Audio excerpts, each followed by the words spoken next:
நீங்க இப்ப இருக்கிற லைஃப்ல ஹாப்பி இல்லன்னு ஃபீல் பண்றீங்களா? எல்லாமே ராங்கா போகுது மாதிரி. எதையும் ஸ்டார்ட் பண்ண மனசு இல்லாம, கான்ஃபிடன்ஸ் குறைஞ்சு அப்படின்னா ஒரு ஹார்ஷ் ட்ரூத் சொல்லட்டா?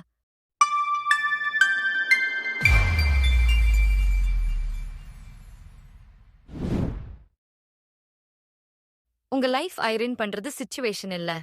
உங்க மைண்ட் செட் தான். நம்மளோட ப்ராப்ளம் என்னன்னா, நம்ம எதுவும் ட்ரை பண்ணாமலே, என்னால முடியாது. நான் அந்த லெவல் இல்ல. என்னால சேஞ்ச் ஆக முடியாதுன்னு முன்னேவே முடிவு பண்ணிடுறோம். இந்த மாதிரி நெகட்டிவ் தாட்ஸ் நம்ம பிரெயின்ல ரிப்பீட் ஆகி அது நம்ம ரியாலிட்டி மாதிரி ஃபீல் ஆக ஆரம்பிச்சிடும். அப்புறம் எந்த ஆப்பர்ச்சுனிட்டி வந்தாலும் நம்ம அதை யூஸ் பண்ண மாட்டோம்.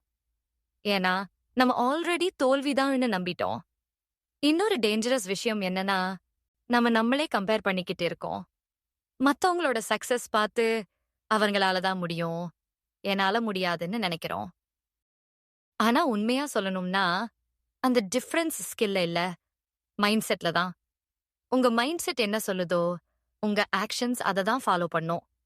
நீங்க நான் ட்ரை பண்றேன்னு நினைச்சீங்கன்னா, ஒரு ஸ்டெப் எடுப்பீங்க. என்னால முடியாதுன்னு நினைச்சீங்கன்னா, அங்கேயே நின்னு போயிடுவீங்க. அதுதான் ஸ்லோலி உங்க லைஃபை ரூயின் பண்ண ஆரம்பிக்கும்.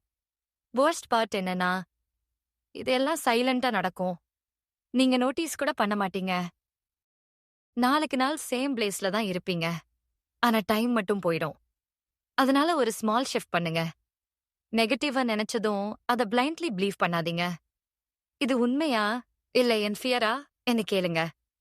பெர்ஃபெக்ட்டா பாசிட்டிவ் ஆகணும் அவசியம் இல்ல. அட்லீஸ்ட் நியூட்ரலா யோசிங்க. ஸ்மால் ஆக்ஷன்ஸ் எடுங்க.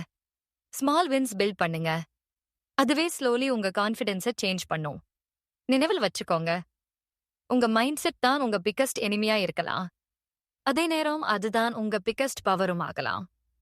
நீங்க அதை எப்படி யூஸ் பண்றீங்கன்றதா உங்க லைஃப் டிசைட் ஆகுது.